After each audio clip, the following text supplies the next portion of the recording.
All right, welcome back to the Movie Well Marathon. I'm Andrew, And I'm Mac. and we're on Jurassic Park 2: The Lost World, directed by Steven Spielberg, came out May 19th, 1997. It's as old as us. Well, me. No. Yeah, you're Yeah, ancient. I am, thank you. Starring Jeff Goldblum, Vanessa Lee Chester, Richard Attenborough for like a second, Julianne Moore, Pete Postlewaite? It's Roland. Vince Vaughn, Camilla Bell? When was she in there? I don't remember. A bunch of people. Bunch of recognizable people and a bunch of unrecognizable people. Good stuff. Good stuff all around. But yeah, Jurassic Park 2. We're in it 4 years later. 4 years after the wonderful, crazy events of the previous movie. What are our thoughts? Uh, just Sorry, say again? overall thoughts, just like the general. Yeah, go ahead and give us your overall thoughts. Okay. Um, Historically, I have Yes. loved this movie, and I Mhm. still love this movie, but I Indeed. had a hard time watching it this week, so that might color some of what I say. I'm in a very I just had similar a, boat. yeah, it was like I liked this movie, but Uh-huh. I watched the first 30 minutes and then I fell asleep. And so I watched the next 30 minutes the next night and then I fell asleep. And I Oh was watching no. this at like 8 p.m. So like not early but not late either.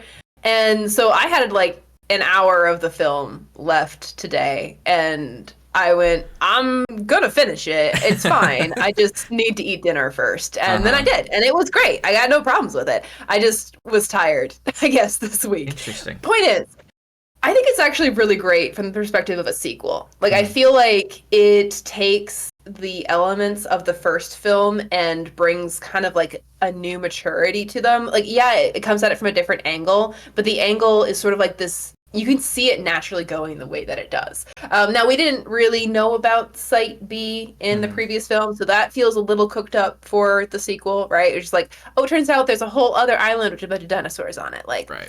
that's a little sequely. But the way that they take the same kind of, I mean, the action feels very similar. Mhm. The dinosaurs feel very similar. The like way that they kind of work in comedy in the Yeah. life-threatening action scenes, very familiar. Um, I like that we have only really one returning cast member.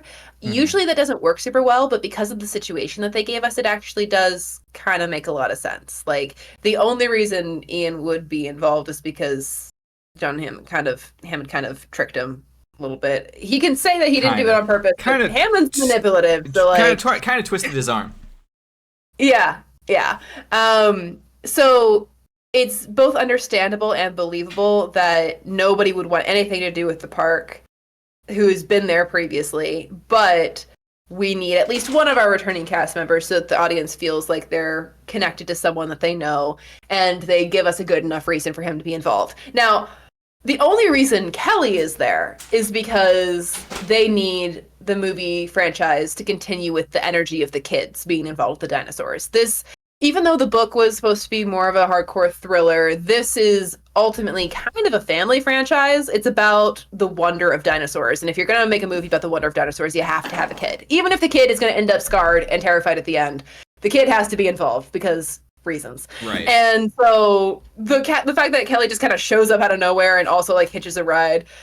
You know, the actress is charming enough that I really don't mind that Mhm. she's just kind of arbitrarily brought in there. I think she's great addition to the film. A lot of the best moments in this film have to do with her presence in them. And Mhm. the fact that she's like constantly running into Malcolm's arms and the fact that they have clearly a slightly unusual but very functional like parent-child relationship. Mhm. I like it a lot. There's a lot of good in that. And I like that we get this sort of like strike team situation going on. The reason our heroes are there is to stop the strike team. So we've got this sort of like I guess naturalist versus capitalist Capitalist. vibe Yeah. happening in this film. Yeah. Um so it's very cool actually how they orchestrate the two different teams going. They create the attitude between the two different teams because one of them is a small sort of educated strike team, whereas the other is like this huge militia that's come in to Corporate kill a blob. dinosaur. Yeah. They were like trying to host a meeting in the middle of the jungle. I Like, know. it's good stuff. And it feels like a reasonable escalation and tone shift from the first one. The first one is look at this amazing theme park, this crazy idea that we've pulled off. I'm inviting people to it because I want to show it off. Technically, I'm here for safety reasons, but I want to show it off. And then the movie very quickly turns into this was a bad idea. We are not going to support this or agree with this. We're just trying to escape with our lives. This one is now we are intentionally going in to try and face these dinosaurs for a couple different reasons. Mm-hmm. And because of that, we're approaching the like mission with a fair bit more like intent and purpose. And so we have like our hunter, we have, a couple doctors who really care about the dinosaur. We have the Malcolm who's only there to get everybody out. He's like, I just need us to leave, guys. Right. And then I actually really like what's his name? Nick's character. Oh, Nick Van yeah. Owen, I think. Mm-hmm. Where he's there first just as like a camera guy, and then he's like, actually, I do a little bit more than cameras. Yeah, I might be an eco-terrorist. Who knows? Who's to say? I don't know. And then they make them get along the whole film, and there's still enough time in the film for like little interpersonal conflicts. A lot about this is really good. Mhm. I do have some critiques, and I Yes. don't think it captures quite as much iconic elements as the first one does. Mhm. But in terms of sequels, this is pretty high up there in Yeah. like its ability to capture the energy of the first one and evolve it into something new. Yeah, I agree. Yeah, no, I think I just agree. Really, I in the similar boat. I have loved this movie. I've never really had an issue with it. I have enjoyed it quite a bit. As a kid, the trailer sequence with the glass and them hanging over it and was Eddie saving. I thought it was crazy. I loved it. It was wild. It was just so thrilling and exciting. Upon watching it though and giving it like more of that critic's eye, like we've been trying to do, I noticed more of the seams, I guess, if you will, where it's just there's something that I have come to value a great deal from the Jurassic Park movies as a whole.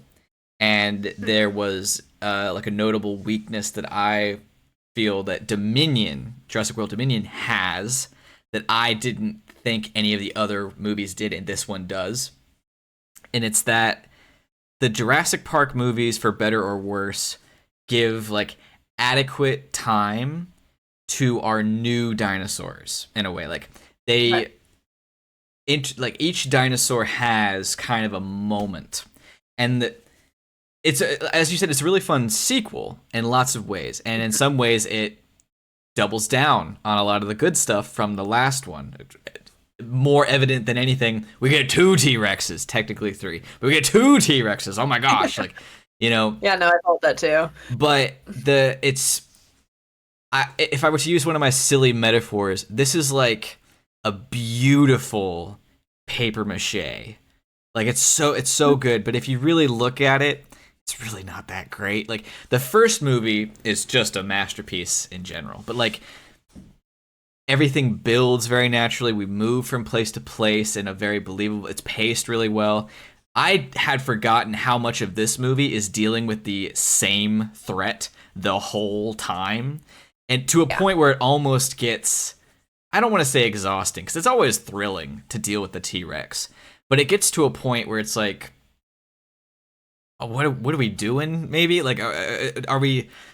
We keep going back and forth between this is crazy, this is dangerous, this is awful, and then all of a sudden it just kind of goes away, and it's fine. And I find that the rising and falling action through sequences is kind of quick.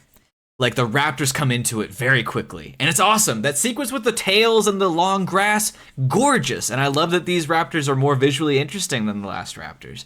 But we kind of just run around a deserted warehouse area for a handful of minutes and then done. Like the way that everything comes together in the last movie and then how it ends.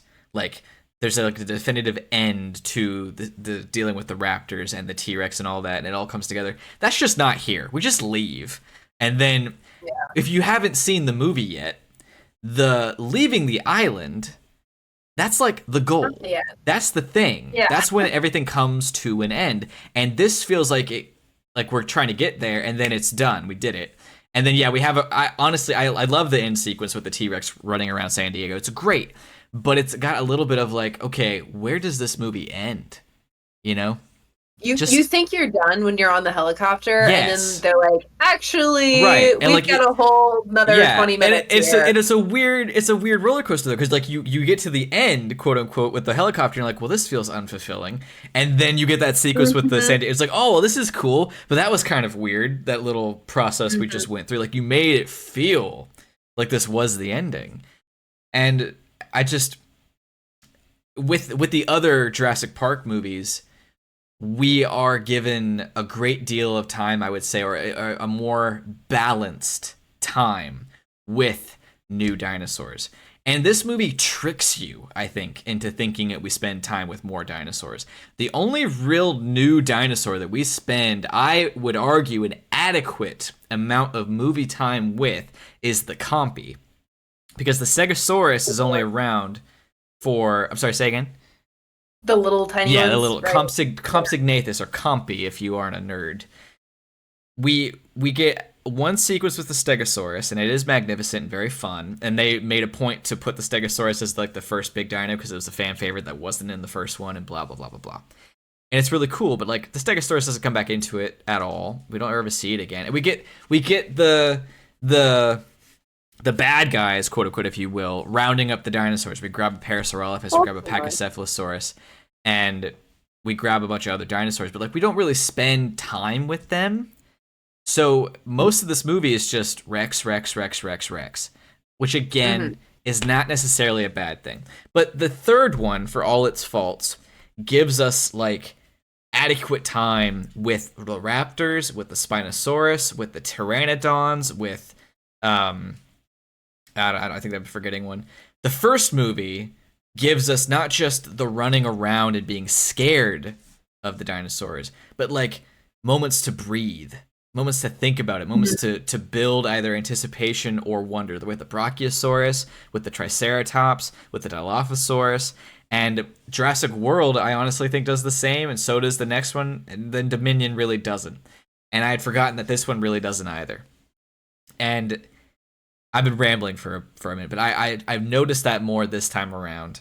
It's weird to see Vince Vaughn be like a cool guy, because like in every other movie I know of him in, he's just kind of a schlub, a deadbeat dad, or like a weirdo. So he wears his part really well. And I know, I feel like it works, but it's his talent. It's strange though, you know, just a tad. But I do, speaking on that, I do like the new cast of characters. I think it's cool that Ian is back. It works for him to be back. I like that they actually keep up with his leg injury. It's actually a problem he has to deal with throughout the movie. I love his moment with Mr. Attenborough, Mr. Hammond. Like it's really cool and it's fun because he's still such a problem. But I can't help but love him. He's so delighted at the failure of the lysine precaution. I know. Like, that wasn't much precaution at all. How crazy is that? I was like, don't you find Ian, that terrifying? Isn't it great? That thing never would have worked. Like, isn't that wonderful? No, but I do. Upon watching it again this time, I do find it a little bit weird that they introduce Tim and Lex and do nothing with it. And I think part of that is my brain might be a little saturated by the MCU, because they've made such an art, I would argue, of introducing a returning character and it being either an oh my gosh moment or it matters in some little way. But you introduced two of our like main folks from the last movie, and you didn't do anything with them. It's like such a note of a different time. Because if you were to do that today, that would feel awful. If you were to bring back Lex and Tim and do nothing with it, that would suck. Because it's not like you introduce them at the end. like they came back to like they came to help Ian, or they met up with Ian when he got back or something. You introduce them at the beginning of the movie with Ian. It's like, okay, the band's back together. Here we go. And then Malcolm doesn't even say goodbye to them. The butler just ushers them out. You know, it feels so strange for me. I know that's not like, I don't really want to critique the film in that regard, but I'm pushed back a little bit on that part specifically, because I don't think it matters that much. One, so like maybe this little conversation is not even really worth the time, but I'm gonna have it anyway because that's what we're doing here. Oh, okay.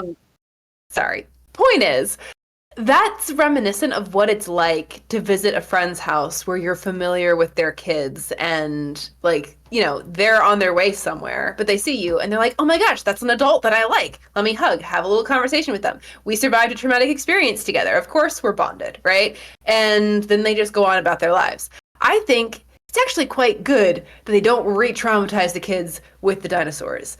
Neither of them had a good time in that film. Okay? We don't need to put them back in the dinosaur pit. Yes. I'm not. Kelly's there is honestly enough of a question mark. Yes. Like, they're not letting Lex and Tim go back to that island. I'm not saying they should have thrown Lex and Tim back on the island. I'm saying I don't think they should be in the movie. It feels.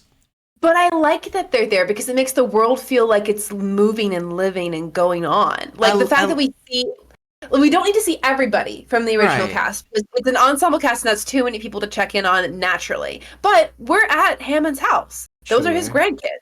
Yeah. We could see the grandkids on their way out the door. I guess. Okay, fine. I like fine. Anyway. I too feel there's a little bit of a yada yada. There's a second island. I do think for the most part it makes sense though. I like the logic behind it. I'm intrigued to see if they can pull that off again for Rebirth, since there's yada yada another island. But apparently has like ruins on it, so like I don't got lots of questions. We'll get there. That's like for a month from now. But I do enjoy the movie. I just think it's not nearly as beautifully flawless as the last one, because so much of this doesn't make sense when you give it a little bit of thought.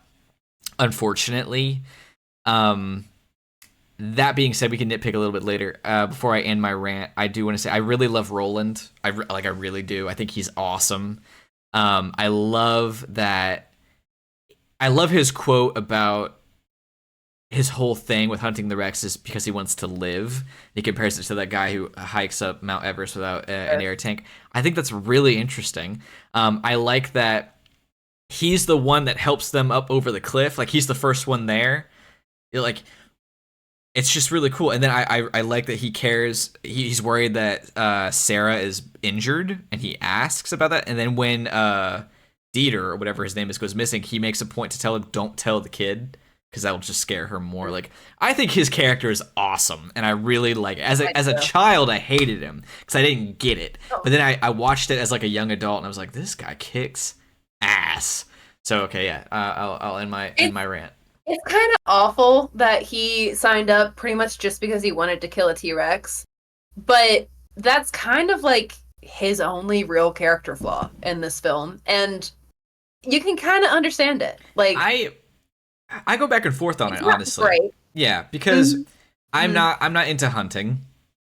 However, I've heard stories of the people who are like they go out and they hunt a tiger or a lion, whatever, and they have like 1 bullet, 2 bullets, like that's all they get to try to meet the creature at like a similar level, intellect and power versus intellect and power.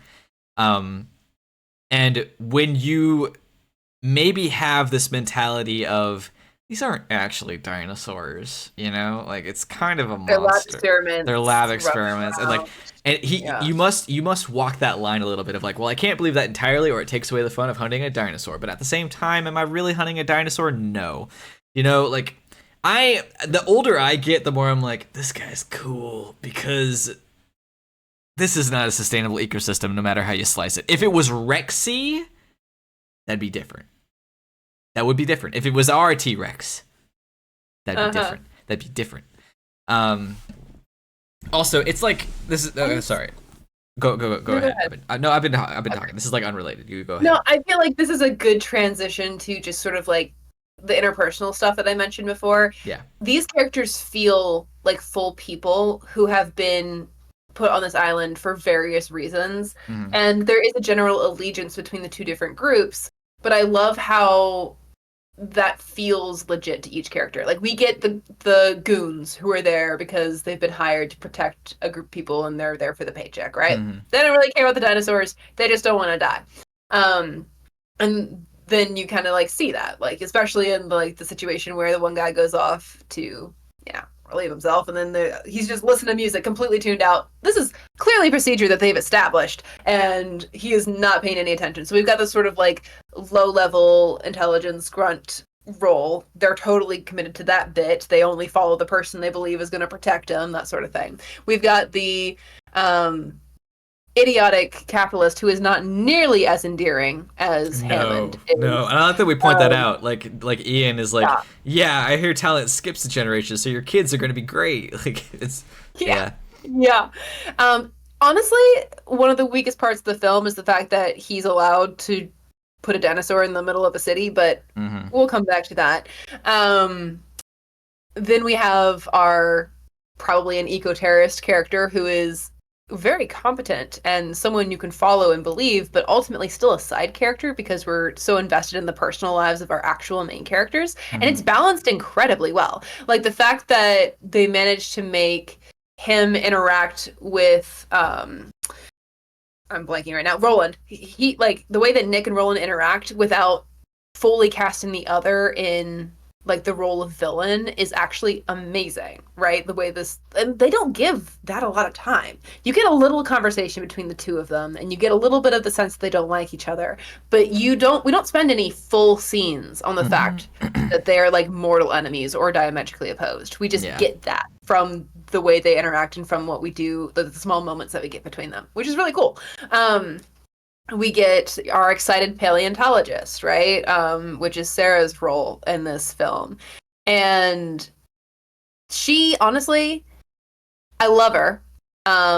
But for, like, as much as she knows and presumes about the T-Rex parental instincts, and she's just totally fine walking around with their baby's blood on her. I know. That's a weak point. Yeah. Come on. I know nothing about dinosaurs, but I know that a parent who's upset is going to smell their kid's blood and be upset. So, like, that's a problem. We got to fix that story-wise. Just a bit. But we still like really love and get to know all the characters through the film, which is good writing. I do feel like the pacing drags. It's like it goes back and forth. Even in the fun, exciting scenes. Like I think the cinematography and tension, for the most part, in the trailer off the edge of the cliff scene is really good. Like from the T-Rexes showing up, peering in, watching their baby, right? Like that cool shots, good tension in the moment, right? Like they try to give him back and hope that's enough. Sure. Like that's really cool. We even get this guy who, like, I don't remember his name, but props to the guy who like hitched the trailer and was trying to reverse the car. Eddie, okay. He was doing the work. Even as he was getting bit at by two dinosaurs, the car was caving in around him. He managed to keep that car going. Like, and we lose him. Oh, I hate it. Power to him. Yeah.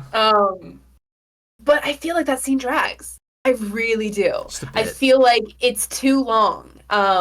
Or it needs to happen just a little bit faster. Like all the beats in the moment could happen, but it needs to move faster. Particularly, I think, when the trailer is off the edge of the cliff, because I can see why the instinct is to linger in that moment, because you have to be careful how you move so you don't fall off the thing, so you don't fall off the cliff. There's the precarious like trailer element, the whole thing. But I also like just don't really feel like they use it that well.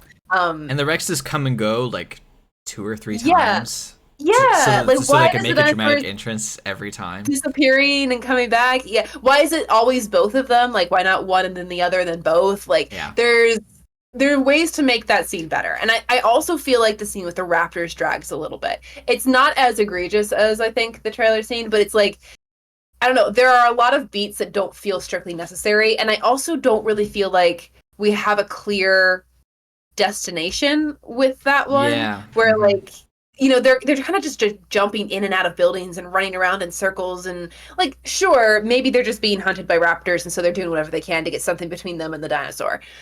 That motivation should be enough, but the scene ends up feeling kind of like a game of tag. A little bit. It does, yeah. Yeah. They also And very I don't much know, yada yada over the ending of that scene, because they at least write in that Ian asks the helicopter guys, like, what about other survivors? There's definitely other people. It's like, oh, there's another chopper coming up. Oh, okay, cool. Yeah. Never see that. Like, not only do we not see that, we don't beat the raptors. Like, we don't actually get away as a whole if we want to include both teams, right? There's like 3 or 4 dozen people that are a part of this team now, and we watch 4 of them escape. Roland stuck around with the T-Rex, and so he didn't die. Somehow what's his name? Mr. Ludlow or Little Hammond. Somehow he survived. But then a bunch of people just either were eaten or ran away, and we never found out what happened to them. And some of the raptors, I guess, just decided to stop. Like, yeah, I don't. Well, this is slightly different, but from this scene, is Kelly the first human to kill a raptor?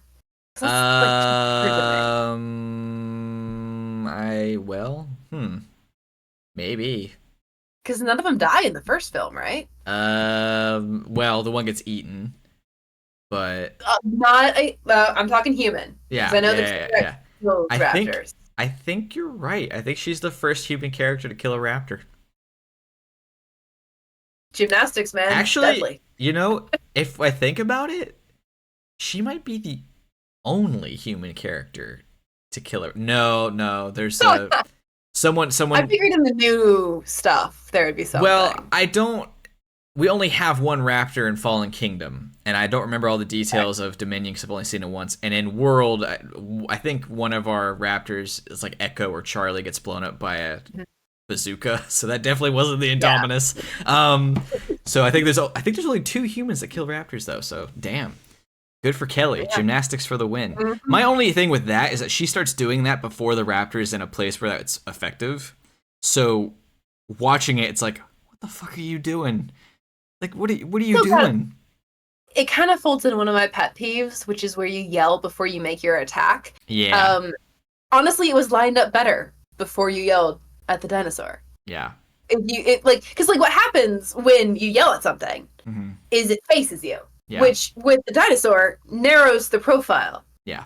That you're working with. I don't hate the moment, so I try not to think of it too much, but I do also wonder if it's a little bit like you're a maybe 13, 14-year-old child hitting a 7-foot long block of muscle.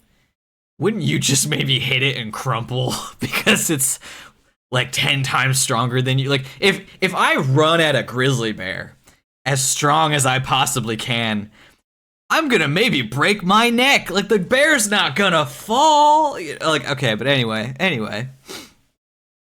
Maybe less balanced because of the 2 limbs. Maybe, sure. Anyway, other things. Roland, great line, wrote it down, love it. When he's refusing to join them at the zoo, he was like, no, thank you. I believe I've spent enough time in the company of death. Yes. Solid. Yes. Also, I think that moment where he's like depressed that the T-Rex is captured instead of dead, like, I think we need to talk about that for a second. Just because, like, the man, you could argue, successfully hunted a T-Rex because he takes it down and he's captured it and he sits there with it while it's being loaded up. But he's clearly unhappy about the situation. His friend also died. Can't forget that. That's true. Ajay That's died. a good point. That's a good point. But I can't help but feel like at least a part of it has to do with the fact that as a hunter, he would be opposed to the idea of the T-Rex being subjected to the park. Interesting. And like, I feel like he hitched a ride on this mission just because he wanted to take on a T-Rex. He didn't really have a lot of motivation, I don't think, to actually be a part of rounding up the animals. he doesn't have a problem with doing it Mm-hmm. so long as he gets to do his hunt. Mm-hmm. But I think that moment kind of feels like, and not just the thing I did wasn't as fulfilling as I thought it would be, but more specifically, I have done something worse than what Mm-hmm. I wanted. Ah, And interesting. I don't know. That's kind of how I was reading it. Although I do think I kind of forgot about the fact that his friend died. Well, I So don't blame you. They don't really that's a establish little really off well my. that that's his friend. You know, it kind of almost seems like an Yeah, assistant throughout most of the movie. yeah. But it turns out no, this is like his lifelong friend or something because he's really broken up about it when he's dead. I Okay, also I so do that's another small flaw. nah, it's all right. But like there's lots of them. Um, Hmm. there's I guess a couple other like little positives. The special effects again are kicking ass. The little compy Great. puppets are wonderful. The two new Rex robots are great. The Mhm. raptor stuff still looks fine. I A lot do. of the baby, and it's like clear from a certain Yes, angle that it's a puppet, yes. but like it still looks really good every time we're Mm, looking at it. So that's yeah. good too. I like, as we said, the character interactions. I really like that Ian, who was kind of the returning college student who does weed now, is now like the dad who has to deal with all of these idiots who will not listen to him, and he Yeah. pulls it off really I feel well. like Like, yeah, the character shift works really well in a mm-hmm, surprising way because he was the cynical, critical, I think this is all a bad idea, kind of like loner. He doesn't operate fully like a loner in the film, but he is ultimately like a loner. He doesn't really want to pair up with anybody. mm-hmm, But in this one, he is like the heart and soul of the mission. mm-hmm. He's here because he cares about people. He's here because he's got, a girl and a kid to look after. He's telling everybody to get off the island, not because he's, you know, well, he's afraid, but it's more because he's like, I don't want you to die. Yeah, like And they he's managed to adequately make that afraid. character. Yeah, they managed to make that character shift very good. He goes from just being cynical, this is probably a bad idea, to I need to protect these people. And we still believe as the same guy. It doesn't feel like a sudden change. They Mm-hmm. managed to transition him pretty well in the beginning part of the film. I mean, I think a part of that was where Hammond gets all excited about the island and he's like, he says, we won't make the same mistakes. And he's like, no, No, you're you're making making all all new new ones. mistakes now. And like he says it with such distress on his face. You can tell that even though they were diametrically opposed in the first film, they are friends in this film. Mm-hmm. And I think the moment with Lex and Tim establish him as a friend, as Mm-hmm. a companion, as someone who is like social and looking out for other people. So I think the film does a really good job of maintaining his character while still pushing him into a new role socially, which Mm-hmm. is impressive. It's hard to do that without making it feel like you just suddenly changed the character. Sure. I do think it was a little bit strange though to like write in that he's kind of a deadbeat dad because Mm. there's nothing really in the first movie other than his aloofness that would indicate that he is. But Uh-huh. wait a second. There's a line. There's a line. Wait a second. He's not a Yeah. great partner. There's nothing that indicates that he's not a good dad. And my bigger point being that in this movie specifically, they have put him in a situation in which he has to quote ditch his kid or whatever, but he's literally trying to go save someone's life. Now, it's years later and all that, but I think The Day After Tomorrow does better illustrating the parent who's like neglecting the kid while doing the work, who then changes and needing to prioritize the kid. Ian is doing everything right in this movie. Everything right, everything he can. He is juggling everything and no one is listening to him. He's 100% in the right. There's no arc because in this movie he's just correct. So it was kind of strange to me that they had to write that in. They could have easily just because like they don't fix it. There's nothing to fix in this instance. There's no way for him to give this kid more attention because the whole time, as soon as, especially when she's on the island, he is dedicated to protecting her until it becomes it's protecting everyone. So I feel like there's something you could have done a little bit better. Where like she's just excited to be there. They were gonna do some sort of trip, some sort of outing, and she's pissed that he canceled on her. But to like say that this is a consistent thing not to us, it's not. So like, who are we supposed to be like rooting for? There's no reason to not be on Malcolm's side in general anyway, and you're not adding any nuance with this situation. What's Ian supposed to do? You know, like there's no other choice here. So I don't love that. Being a little harsh on Ian, and the portrayal of him as like a quote unquote deadbeat dad. Because the only like the energy I got from it was he actually has a very functional relationship with his kid. He's just also busy and not with her mom anymore. So he does present maybe a touch more like an absent parent than like a classic nuclear family dad would. But it's clear that he is involved in her life. She feels comfortable showing up to this place because it's not his place of work. She just knows he's there. And she can walk in and talk to him and prioritize his time. And she knows that. And he doesn't really get upset about it. I mean, there's a little bit of a conflict of interest because he's supposed to be helping the group get ready, but he does sit and take time to talk to her about the situation. There is an indication that he's maybe not made as many of the events that she's done that, you know, he probably should or maybe could as a dad. But that's a little bit of Ian's style. Like, he's chaos theory. He's like, what can or might happen will. And so he doesn't probably keep a schedule very well. There are plenty of more classic dad roles that also fail to make their kids dance recitals or whatever. Maybe for valid reasons, maybe not for valid reasons. Ian probably had valid reasons.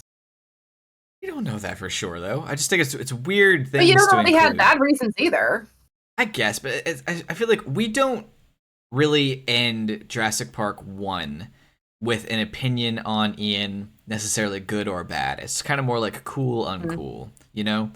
This movie, I think, is in some ways attempting to illustrate that he's not that great a person, and this is like a redemption. This is his hero time. Because, like, it's not just that he doesn't know about the gymnastics thing, that she got scrubbed from the team. He also, you know, ditched Sarah on a date and ditched her at a fundraiser thing. And then Kelly even says, you never keep your word.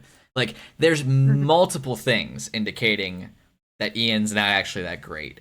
And I just don't think it's necessary because we didn't start there. We don't end anywhere different. Nothing is being changed. It's just this guy doing everything he can to help and save people, and people constantly complaining about it. And I don't think that's great storytelling. No, I think it's character work. I think it makes total sense that a guy who would be crazy about chaos theory would not be great about keeping a personal calendar. I guess, but I feel like it's more than that. And I think part of that as well is that he's not quite the same Ian Malcolm because of the situation, and so it doesn't resonate the same way. Like, that's one reason why, again, the first one is so much fun. Like, Alan is going through character development versus like what he was at the beginning and what he is in the end. Like, his weird parental role that he has to get into, this mentorship that he has to take on, and how he embraces it. Ian is consistently the same throughout this entire movie, but the characters just keep pointing out or complaining about him, and we don't get to actually see it. So I don't like that. I think it just could have been better. And the movie does not benefit from us getting weird little hints here and there that the chaos theory man might not be good at keeping a schedule or that he's a bit aloof, because they're not doing anything with it except giving all the other characters. Sorry, what? Go ahead. I was just saying, like, it's giving us just this slightest, tiniest little bit of like why the characters may not trust him in the situation, but that's really dumb given the situation that we're in. I think it has more to do with the fact that they don't feel like they have to listen to him. His ability to not follow through has made him less of an authority in their life. Not that they don't believe him, although there might be some of that too. But I think his authority, or not his authority, his believability drastically increases when, she starts taking pictures of actual dinosaurs. Okay, so yeah, he actually went out there and saw dinosaurs, because I'm not seeing dinosaurs, and so why would he lie to me about that, right?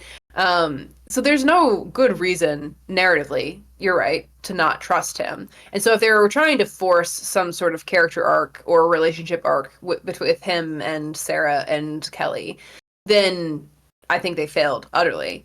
But I have always just read it as it's natural interpersonal interactions with a character like Ian. Ian would not be consistent in personal relationships, not because he doesn't care, but because he's just kind of bad at them. And it develops the character to have that, and it also develops dialogue to have the characters push back on him a little bit, you know? It gives the characters enough of a reason to be like, I'm just gonna go to the dinosaur island and not tell my boyfriend. You know, it gives Kelly enough of a reason to be like, well, if, you know, he doesn't do what he says he's gonna do, I'll hide out and be with my dad on his fun trip. I think it's more about just the character than it is about any particular lesson. Although I will fully admit, if they are trying to do a lesson thing, that's a bad idea, and they did not pull it off. Hmm. Fair. What else? What else is there to get into? Oh, fun little thing. I don't know that this is the case in the movie, but within the books, at the very least, Sarah is the daughter of the guy who was taking care of the Triceratops in the first movie, because that's Dr. Harding.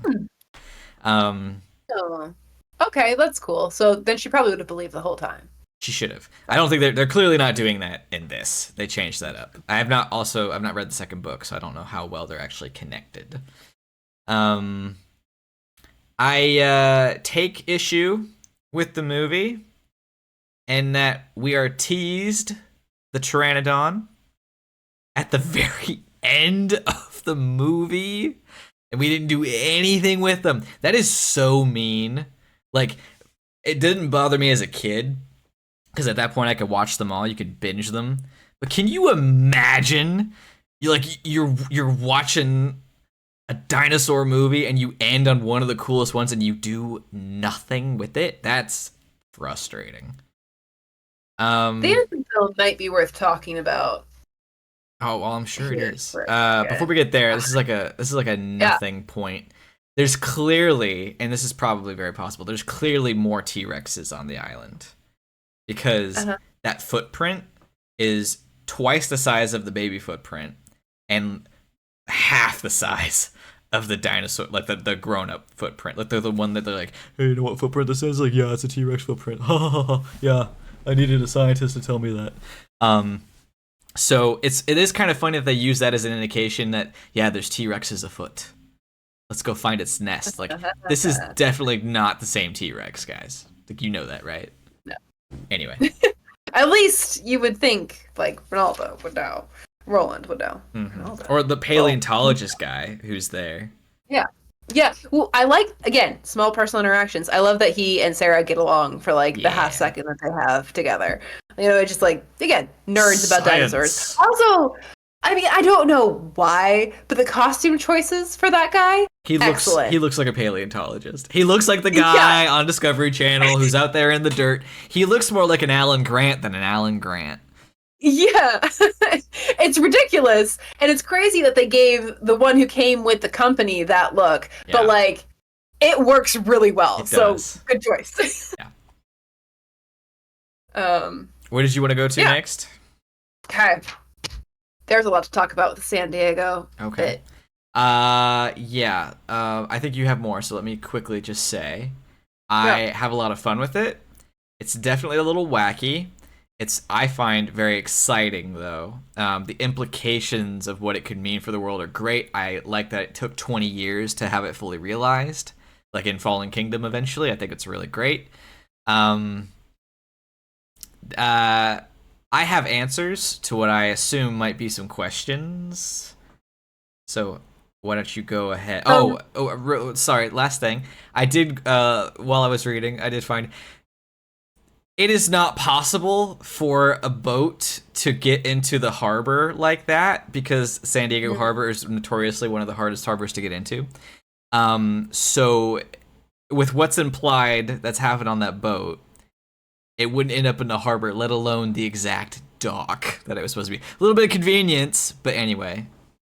I would say this is where the convenience in the film gets to be the worst. Although, admittedly, that is also the case for the original Jurassic Park film. So maybe this is just repeating a pattern of the forebearer. But like, it fully emphasizes to me how absolutely dumb of an idea it is to put a dinosaur exhibit in the middle of a populated city. And don't say, oh, it's not in the middle, because we drive through it and get back to the dock in like way less time than we should be able to do. So it's in the city, right? And the last time this company did this situation, the company was nervous about it, and it was on a whole separate island. It had an island to itself. So like, there logically it does not make sense, and the fact that we end this film in San Diego with the consequences of bringing a dinosaur to it really drive home the fact that no one would let this happen. But like, okay, let's say that we did let it happen, because apparently we make really dumb choices as human beings sometimes. All right, whatever.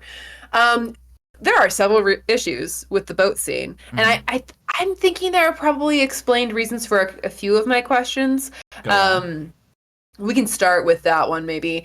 When the boat does arrive and they're walking around on the deck, there's a lot that just doesn't make sense for if the T-Rex got loose and then got trapped back in, which would suggest that there were other dinosaurs on the ship that we just don't run into. Like if the crew's in pieces inside a cabin that has not been broken open, that was clearly not a T-Rex dinosaur. Yep. So do we have reasons for this? Yes, we do. So it's a deleted scene / deleted concept from the book. Raptors got on the boat. Now, it's That's not... what it looked like. Yeah. It's not fully elaborated on either way. Clearly not in the movie. The way I have interpreted it, raptors got on the boat, chaos erupted, but the T-Rex ended up eating the raptors, like, in the end. So that's why there's no more raptors. But it was after the raptors... How did they get the T-Rex back into the cargo hold? So the way I am interpreting it is raptors were on the boat. They didn't know they were on the boat right away. Chaos went all over the place. The T-Rex got out. The raptors went into the cargo hold after killing a bunch of people, wounding others. The T-Rex followed the raptors into it, and that guy closed it as soon as he could and then died. That's the way I'm interpreting it. Otherwise, it doesn't make any sense at all. The only thing that I get confused with is the one guy who talks about the T-Rex's heart stopped breathing after they knocked it out, so they gave it more drugs. Is he supposed to be talking about like he did that on the boat and he was hiding out somewhere, or they did all that before they left? I don't know. It's not made clear. I'm thinking that's a whole situation that happened before they left, kind of thing. But yeah, it was raptors. It's always raptors. That's the explanation. It was raptors. There are some issues with that still, but we'll go ahead and say that explains it. Let's bring it back to, we're at the dock. We're making a public announcement. We don't know that there's a problem yet. We get called into the boathouse. The people there work at the dock. They are dock hands. This is their job. They are not able to hail anybody on the ship, which we've already talked about why that wouldn't happen anyway. But let's say they did somehow get to this point, right? They say on the radio, you need to slow down. You're going full speed. You got to slow down before you hit the dock. And then they just stand there and wait for it to hit the dock. Yep. They're dock hands. Yeah.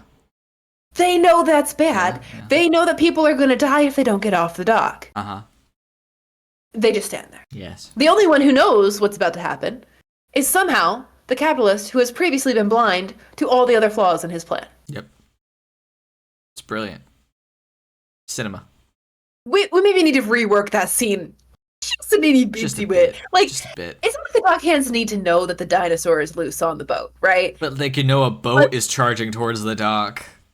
Exactly. Like, and that's their area. Like, you would think that at the very least they'd be like, okay, everybody, we need to get off the dock, back up a little bit. We're not sure what's happened here, but we need to handle this before anybody gets hurt, right?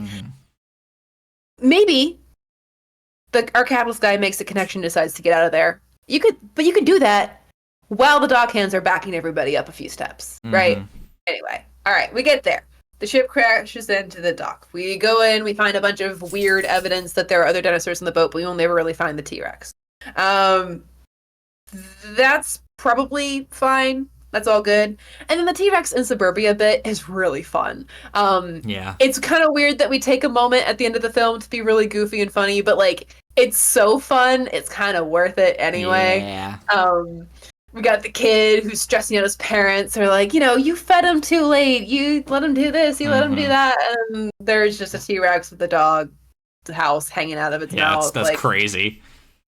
it just like the before everything breaks out, the T-Rex just walking around in the suburban neighborhood is a great shot. It's Mm-hmm. super funny. It looks fairly believable. Like, and it's just taking a stroll. There's a bunch of houses, and it's just taking a stroll. That's really funny. And then like I don't know, the attacking the people bit is a little gratuitous at times, like the Yeah. Godzilla joke, you know. Yeah. Yeah. Um, I don't know if I would have personally done that, but whatever. yeah. And then I don't know the.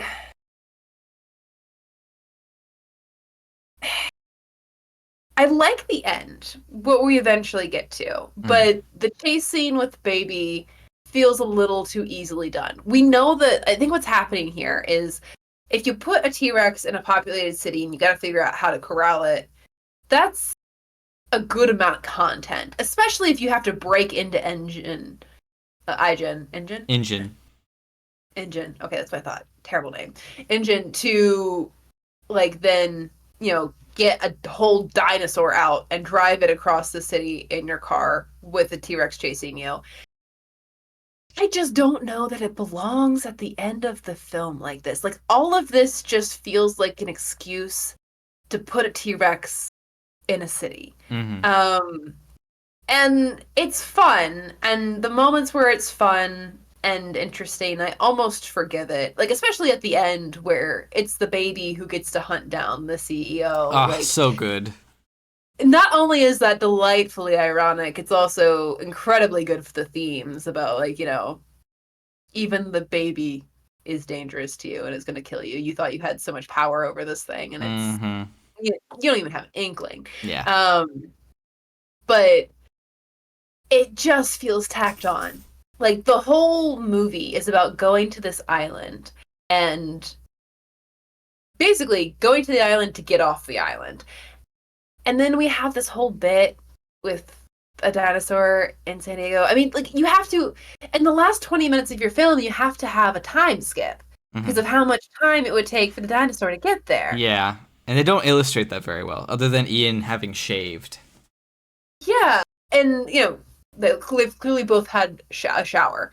But Mm. like I don't know. I don't know if as a filmmaker I'd be like, this is the end of our film. I think I would have figured out something else for the end. What would you have done differently? Like, where do you want it to go? It's a challenging question because in order to drive home the point about, not using the dinosaur for mass entertainment, you kind of have to have him in the environment where he would be caged. But I just don't feel like it makes any sense to try and argue that they would put a dinosaur park in the middle of a city. I'm still hung up on that. Like I don't know that any suspension of disbelief is going to get me there, especially if we're walking in a giant T-Rex. Mm-hmm. Like if you were gonna maybe do the little ones, if you were gonna maybe do a few herbivores, I might buy into it. But a T-Rex, you Mm-hmm. got the permits for that? Anybody signed off on that? I just don't know. Bringing it to a city is such an obviously bad idea and only exists for the cinematography of it. I would much rather have had them want to experiment on the animal and keep it alive for Mm. some sort of like environment or experimental science reason, like Yeah. it's staying I fresher, the think resource replenishes, what something would like that. yeah, I think what would help this movie is a little bit of, I think, stuff they do in the later movies. If this was our Rex, this was Rexy. They didn't do the whole there's Site B thing. Like this is the only T-Rex in the world, and the lysine thing didn't work. So, oh shit, what? And you've got 3 parties, right? You've got Hammond, who sends Ian, Sarah, Eddie, and Nick to go save it and maybe take it to another island that they own, in which Hammond and his crew have already been relocating the herbivores and animals that are easy to capture. And then you've got Little Hammond and the bad guys who want to go scoop it up and put it in a park in the middle of the city, because it's just one dinosaur. You can do that. You can contain it. And then you got Roland, who's like the wild card, who's there to hunt the only T-Rex on the planet. You get this interesting dynamic. That's the whole reason, and for one reason or another, why they go after Blue in Fallen Kingdom. It's the last raptor that they know of, which is ignoring Site B completely. We'll talk about that in a couple of weeks. So I think that could help, but in doing that, you would remove this interesting idea of having an island where there's an ecosystem of dinosaurs, which I really, really, really, really love. So I wish there was more of a story rehaul completely that would allow that to work better. Or you introduce Site B in the 3rd movie.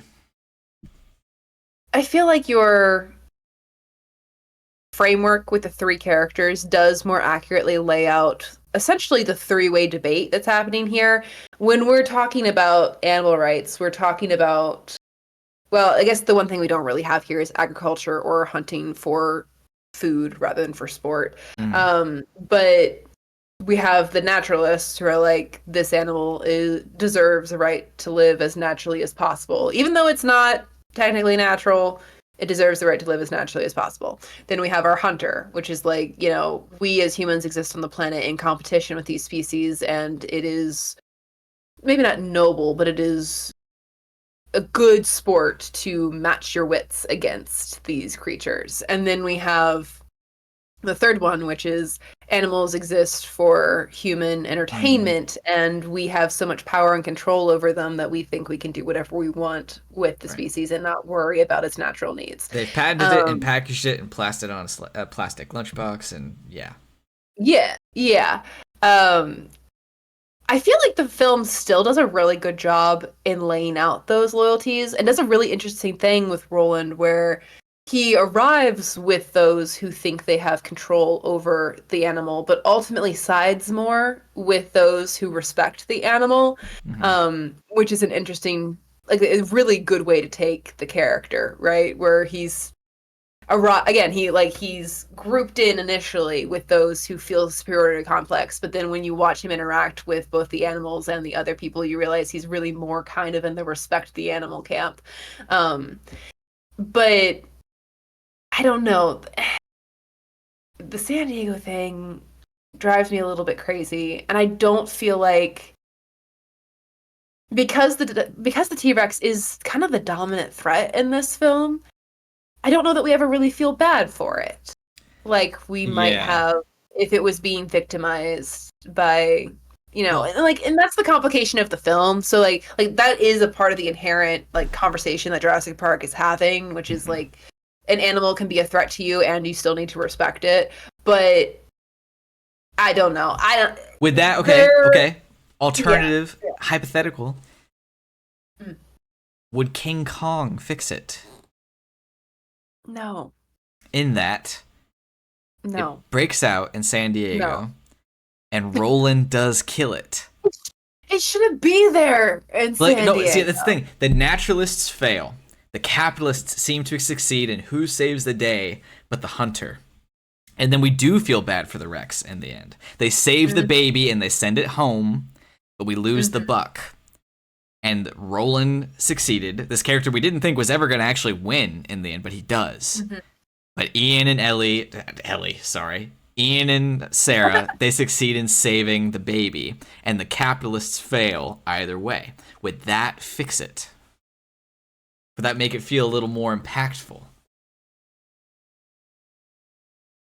Oddly puts the hunter on top, because it suggests that the solution to violent animals is not to leave them alone, but to kill them. I think in this franchise, it would speak to something bigger, because Ian, in later movies, is an advocate of the dinosaurs' need to die. And in this world that they've introduced, I think it would become a different conversation entirely as to whether or not Roland is right. His motivation, we'll never know for sure because we don't know what's in his head. But I think having him actually kill it, especially if it was broken out in a populated area, was a very interesting debate there as to whether or not it was right. Whether his motivations were pure, regardless of if it was effective or not, I think it would be really cool. It would be pretty interesting to see. I think have it play out more or less the way it does in the film now, where he goes to take a shot and Nyx sabotaged him, so he has to trank it, and that's what allows them to take it to the city, which, like, again, would never happen. But let's just go ahead and say it's fine. And then he gets sort of a second chance, where it's not just. It's probably not quite what he wants because he wants the hunt of the jungle, right?